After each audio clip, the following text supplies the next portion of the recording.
아빠한테 뭐 핸드폰 잠깐 빌려주세요, 배터리가 나갔어요, 뭐 이런 식으로 해가지고 아빠 핸드폰을 보고 하다가 명확한 불륜의 증거를 발견했습니다.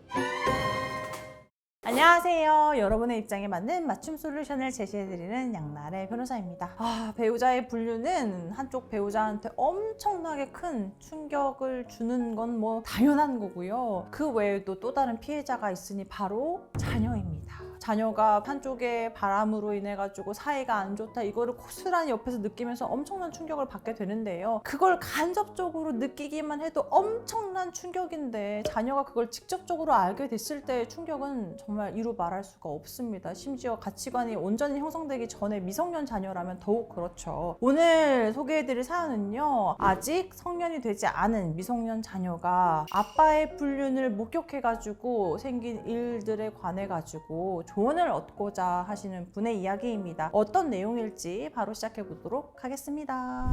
우리 사연자분은요, 결혼한 지 20년이 다 되어가는 40대의 아내분이십니다. 배우자의 불륜이 의심되기는 했지만 명확한 증거를 찾지 못하고 있었는데, 불륜의 명확한 증거를 확보한 것이 고등학교 2학년 아들이었습니다. 탭 같은 게 있잖아요. 그래서 아들이 아빠랑 같이 쓰는 탭을 가지고 공부하고 쉬는 시간에 게임도 하고 그렇게 하다가 우연히 구글 계정으로 이렇게 연동된 아빠의 뭐 타임라인이라든지 이런 걸 본 거예요. 그런데 타임라인에 이 모텔에 들어간 흔적이 있고, 분명히 그때는 아빠가 주말 출근한다고 했었던 시간인데 그 기록에 모텔이 있고 하니까 아들이 아빠의 불륜을 눈치채고 혼자서 끙끙 앓으면서 증거를 이제 찾으려고 노력을 했던 거죠. 그래서 아빠한테 뭐 핸드폰 잠깐 빌려주세요, 배터리가 나갔어요, 뭐 이런 식으로 해가지고 아빠 핸드폰을 보고 하다가 명확한 불륜의 증거를 발견했습니다.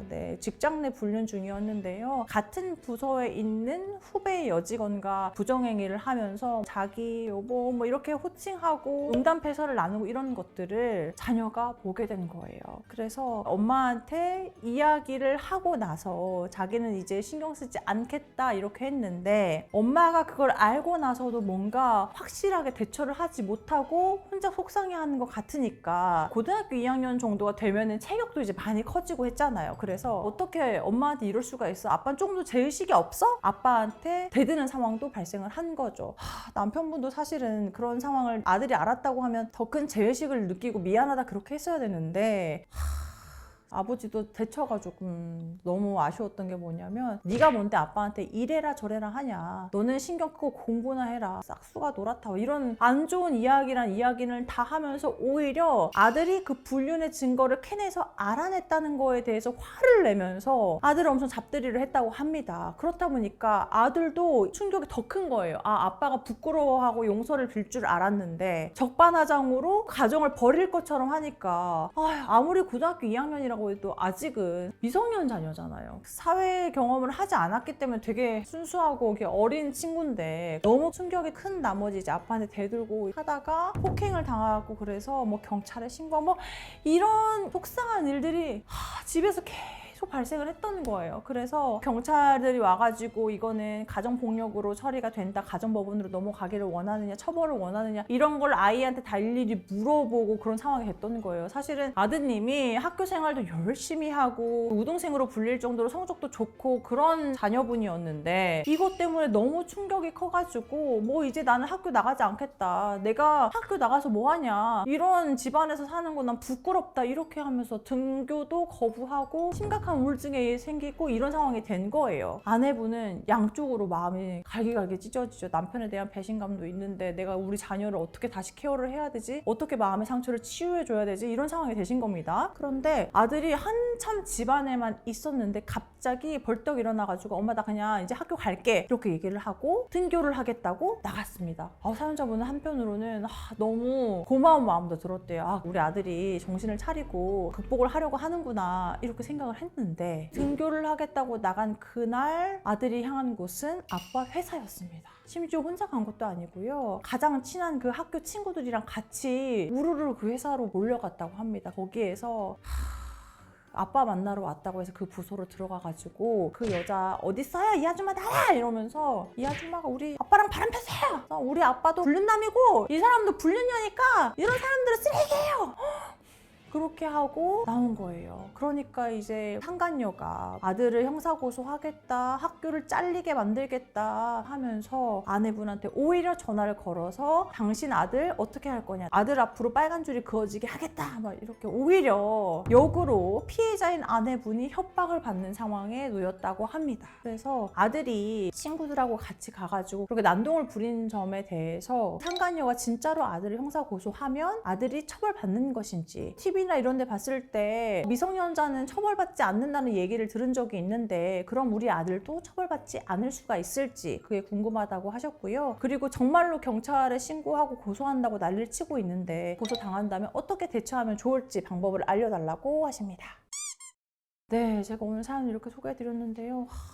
마음이 너무너무 아픈 사연입니다. 이렇게 자녀가 가치관이 온전히 형성되기 전에 이런 상처를 입으면 정말 말 그대로 두고 트라우마처럼 남아가지고 힘들게 될 텐데 오죽했으면 아이가 아빠랑 상간녀를 같이 이렇게 싸잡아서 얘기를 했을까. 아빠한테 너무 많이 실망을 했구나, 그런 게 느껴져가지고 참 마음이 아픕니다. 그런데 일단 명예훼손은 성립할 것으로 보입니다. 너무나 공공연하게 정확하게 이름을 이야기하면서 불륜의 사실을 적시했기 때문에 우리나라는 아직까지도 사실 적시에 의한 명예훼손죄가 성립하는 거 알고 계시죠? 그래서 명예훼손죄가 성립할 것으로 보입니다. 그리고 이제 미성년자면 처벌 안 받는 거 아닌가요? 라고 하셨는데 형사 미성년자는 만 14세 미만인 경우입니다. 그래서 우리 아드님은 고2라고 말씀해 주셨기 때문에 형사 미성년자에는 해당이 되지 않아서 형사 고소를 당하면 처벌의 대상이 됩니다.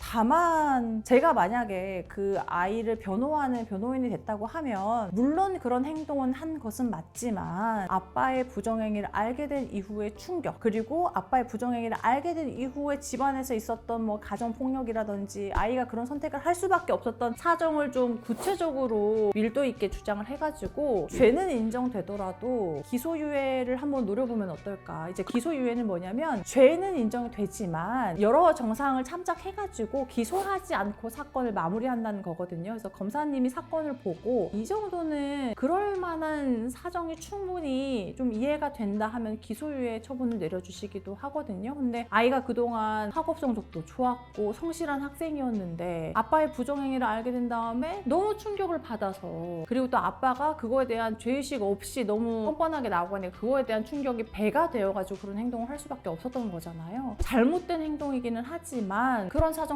있다는 점을 충분히 주장해가지고 기소유예를 노려보면 어떨까, 그런 생각이 듭니다. 그리고 법률적인 것과 별개로 이럴 때 엄마가 아빠나 그 상간녀한테 좀 세게 나가고 잘못한 사람들은 처벌받아야 돼 이런 모습을 보여주는 게 아이한테 도움이 될 수가 있거든요. 왜냐하면 엄마는 이런 일을 겪고도 아무런 대처도 하지 않고 가만히 있네 이러면 아들이 무기력함을 느끼고 나중에는 엄마에 대한 원망도 생길 수도 있을 것 같아요. 그래서 아내분도 힘드시더라도 그 남편과 상간녀한테 할 수 있는 조치는 똑같이 다 취하시고 아드님과 같이 뭐 심리 상담이라든지 정신과 상담이라든지 이런 것들을 한번 받아보시는 게 어떨까 진지하게 권유해드리고 싶습니다. 네, 제가 오늘 다소 무거운 사연을 소개해드렸는데요. 불륜은 여러 사람의 인격을 죽이는 일입니다. 그렇기 때문에 절대 하시면 안 된다는 점을 다시 한번 제가 강조드리고 싶고요. 네, 저는 다음번 영상으로 찾아오도록 하겠습니다. 감사합니다.